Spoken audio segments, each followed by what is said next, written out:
Nah, Mike, beberapa hari ini juga kita kan ngelihat ya, Mike ya, sektor properti ini kan agak sedikit lucu nih. Yang Hmm, besar-besar nggak gerak, nggak. tapi yang kecil-kecil itu gerak semua gitu. Nah, kalau Mike lihat sendiri sih, kemarin gue ada nanya juga sama kayak misalnya sama apa Bernard nih, duta BRMS kita gitu. Tapi apa sekarang gue mau tanya, kalau view lu dari technical nih, ini biasa kan di mana-mana yang big cap dulu naik, baru yang small capnya kan. Nah, ini small capnya dulu yang gerak. So kalau begini tuh boleh dikatakan kayak ini bukan flow yang merata datang ke IHSG gitu. Karena kalau flow merata itu dari fund contohnya atau dari foreign itu pasti ke big caps dulu. Nah, kalau dia ke small caps berarti ada something di industrial land kita. Maybe ada investor gede yang mau masuk ke Indonesia atau maybe ya spekulasi kalau dari trader maybe ada investor gede yang bakal mau masuk ke Indonesia dan berinvestasi di industrial land. Jadi mereka perlu lahan yang gede gitu. Tapi apa itu kita belum tahu. Tapi arah-arah bullish itu terlihat di saham ASRI, BES, dan SSIA. Reversalnya kelihatan banget. Yang lain belum. Kayak Demas itu masih belum. Kemudian kayak APLN kan masuk ya. Second liner.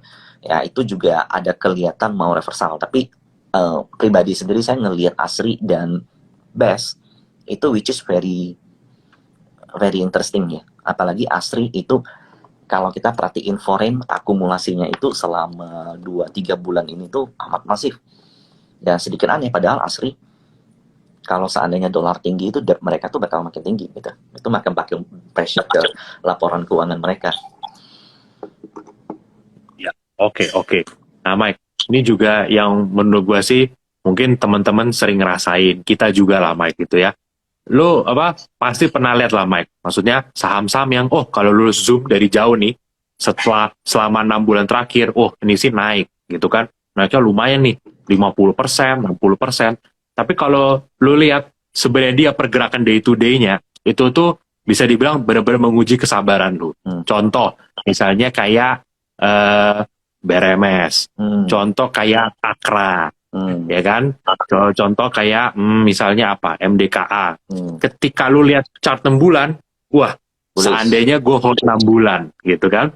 Tapi coba lu perhatiin day to day per candle-nya, itu tuh Udah abis lu kemana-mana. beli, dia naik 5%, terus dia Turun ya. turun. Yes, yes. Zigzag-zigzag 2 minggu, naik lagi 10%, ntar dia koreksi sehat 5%, kok dipikir-pikir, gue cuma 5% ya jadinya. Tapi kalau lu lihat di jangka apa 6 Panjang. bulan, naiknya lumayan gitu ya. Nah, dengan kondisi saham kayak ini juga teman-teman ada bilang kayak Medco gitu kan, ya itu benar juga gitu kan.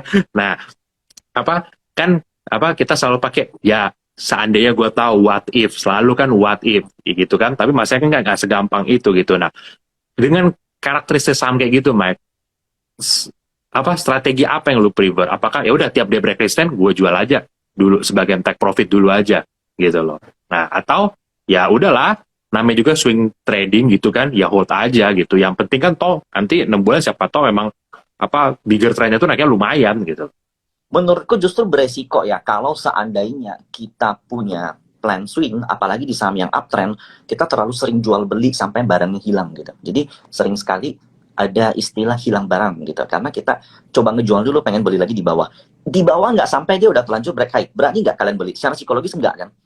Karena wow kalau aku buyback, artinya sahamku aku rugi dong gitu. Aku udah pernah dapat yang better price. Kalau seandainya aku coba jual dulu di resistance, beli lagi di supportnya nggak kena, keburu breakout, saya pasti nggak berani beli. Itu secara psikologis. Umumnya orang nggak berani beli. Nah, gimana cara ngatasinnya? Makanya selalu aku bilang tuh kayak, kalau seandainya kalian mau jual saham, apalagi ini uptrend, jual dulu dengan harapan bisa beli lagi di bawah. It's fine.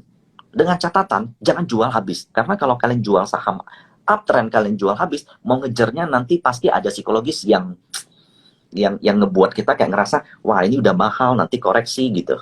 Jadi kalau kalian bisa buat combine hal tersebut itu very bagus. Ini coba saya challenge kalian. Kalau kalian udah punya saham swing dan itu ngebosenin, coba kalau kalian mainin atau ambil setengah porsinya untuk ditradingkan secara harian gitu. Karena BRMS kan jelas 230 nggak bisa lewat, ya kan? Kalau balik lagi ke 220, 210, 200. Nah, setiap 230 kalian jual, tapi jangan jual habis. Karena kalau sometimes nanti 230 breakout, ke 235, 236, dan kalian nggak sempat beli balik, kalian nggak akan berani beli di 234, 235, 240, even nanti sampai 300, kalian udah nyesel, udah hilang barang. That's why harus sisain minimal setengah, apalagi kalau sahamnya tuh strong uptrend, dan itu di sektor yang very good, which is contohnya kayak komoditi, energi, kemudian ya yang lagi kenceng-kenceng, yang lagi oke-oke gitu, usahakan jangan jual habis. Ya.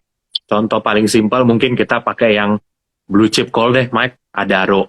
Tiap kena 33, 34 kemarin kan balik ke bawah 3.100. Naik lagi 33, 34. Balik lagi ke bawah. Naik lagi, balik lagi. Kemarin udah hampir sempat, bahkan udah mau break 3.060 kan, udah mau ke EMA 50 kan. Wah, itu mungkin udah pada panik mau jualan gitu kan. Sekalinya kali ini terbang ke 33 ya Mike ya. Mungkin pada jual lagi. Kali ini ditembusin beneran Mike ke 3.400-an. Kayak ini kan lucu nih. Kelihatannya tuh simple kan? Gini kan. Pendek doang. Nah, ini itu dari April sampai Juni. 2 bulan harus nunggu saham nggak kemana-mana, bahkan condong turun gitu. Dari sini sampai sini itu perlu text time 2 bulan. Jadi kalau seandainya kita seorang swing trader memang bosenin banget.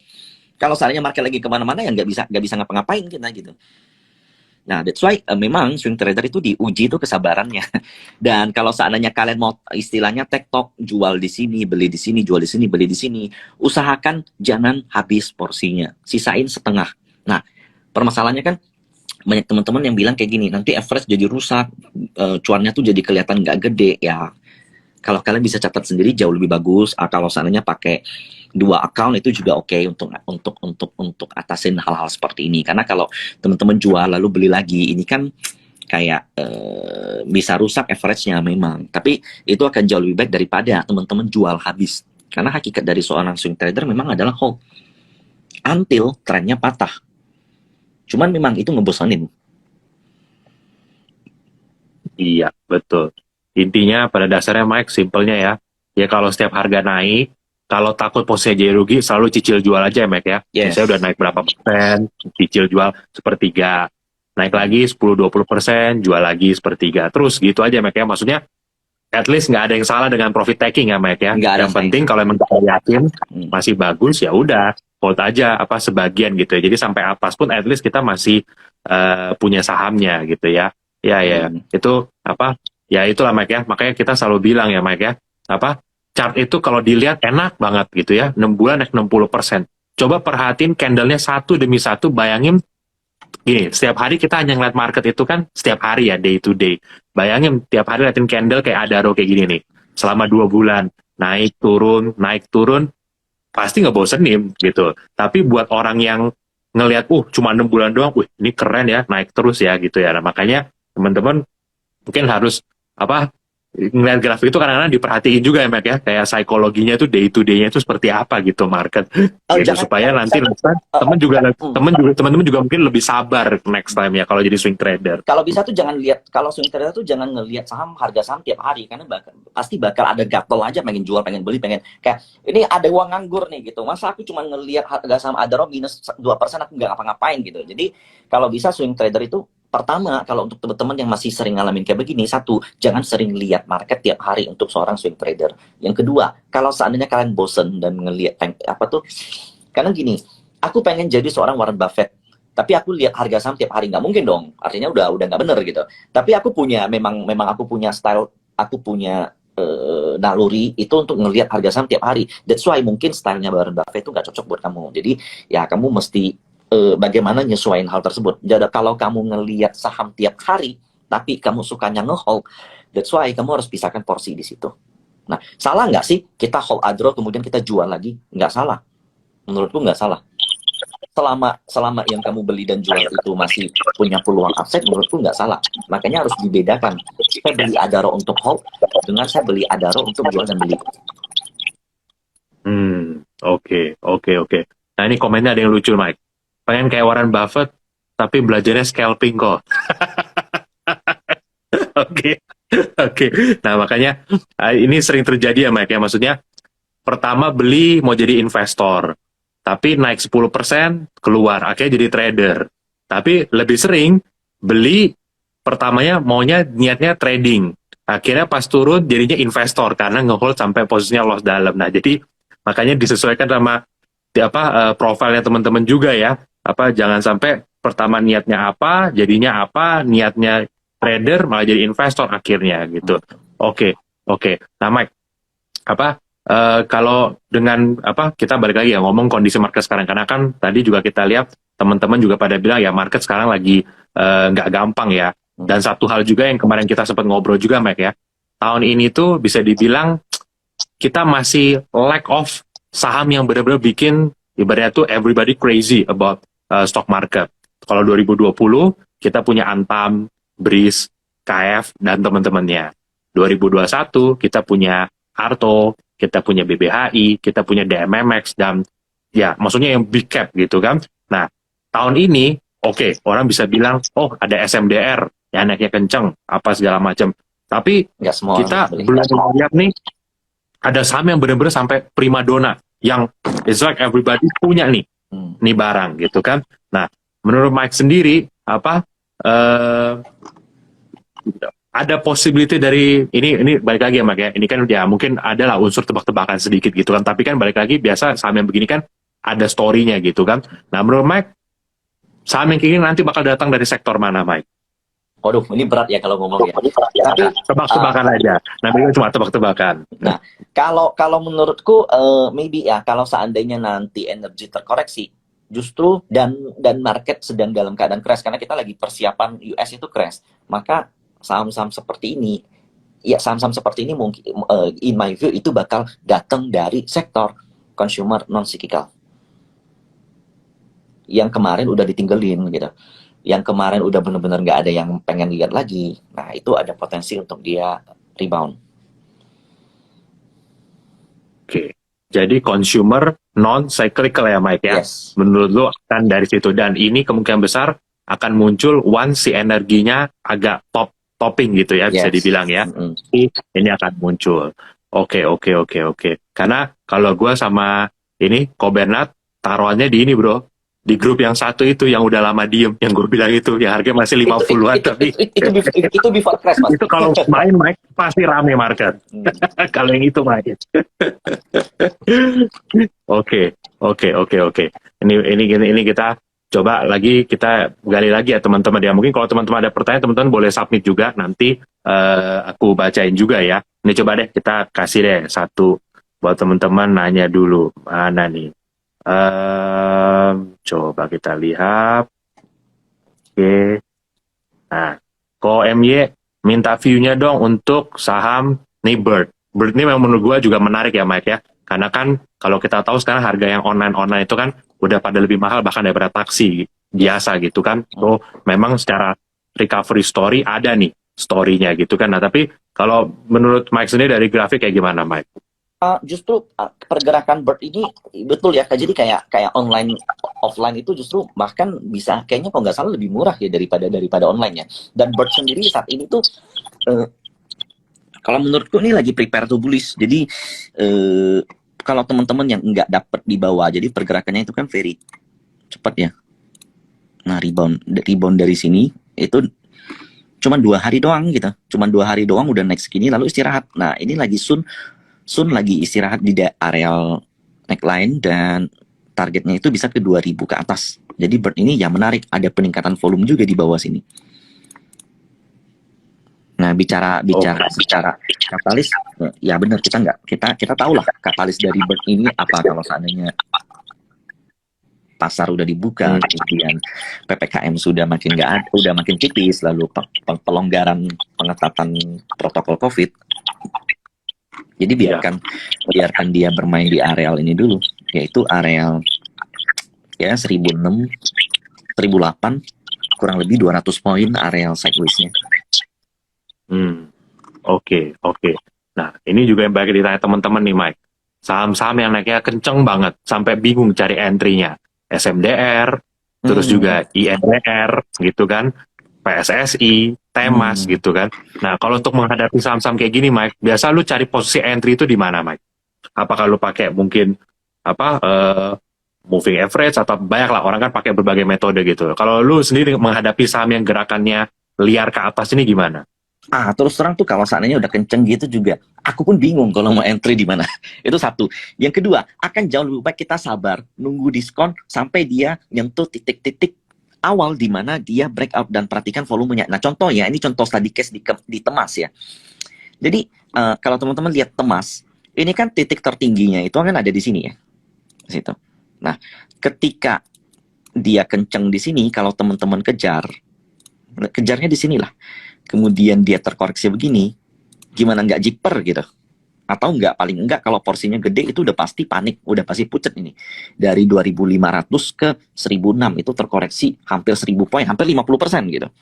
Nah, tapi akan jauh lebih baik kalau kita entry tuh di titik tertinggi sebelum dia udah breakout. Jadi titik tertinggi dari Temas itu kan di sini. Jadi ketika dia udah breakout, koneksi lagi, areal ini yang oke. Nah, next kalau menurutku Temas, ya ada di titik tertinggi ini. Jadi memang saham yang baik kalau gerak itu dia bakal seperti tangga. Kenapa harus seperti tangga? Karena ketika seperti tangga artinya ada yang sedang taking profit. Ketika ada yang sedang taking profit, dia punya cash lagi gitu. Dan itu dia bakal bisa gunain dana hasil taking profitnya untuk buy on weakness. Dan itu yang selalu terjadi di saham-saham yang rally-nya kenceng. Jadi ketika mereka koreksi, nah itu sebenarnya adalah momen-momen yang tepat untuk melakukan pembelian. Jadi ketika dia rally, kalau teman-teman mau join, pastikan selalu dengan ketat dan disiplin. Kalau seandainya teman-teman udah beli bottoming dan dia rebound, nah itu kan enak, tinggal ditinggalin gitu. Tapi kalau seandainya nggak mampu, nggak bisa kejar lagi gitu, nggak dapat bottoming dan terpaksa kejar atas, itu mesti disiplin day by day. Karena kalau teman-teman nggak disiplin, seandainya dia bisa terkoreksi 20-30%, itu bakal menggurus portofolio dengan ya yang bakal sampai ganggu psikologi sekalian gitu. Oke.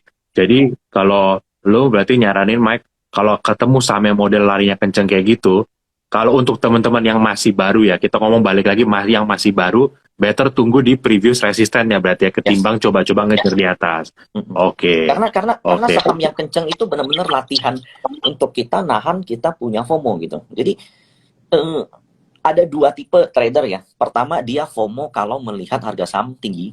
Yang kedua, dia FOMO kalau melihat harga saham koreksi. Jadi ketika udah minus 5% lebih, dia suka tuh beli. Kemudian kalau udah naik kenceng 7% atau 10%, dia sukanya beli. Biasanya yang jadi problem, yang lebih sering yang nyangkut, itu yang FOMO ketika melihat harga naik. Teman-teman boleh coba ini deh, coba perhatiin strategi teman-teman ketika buy on weakness atau buy on breakout.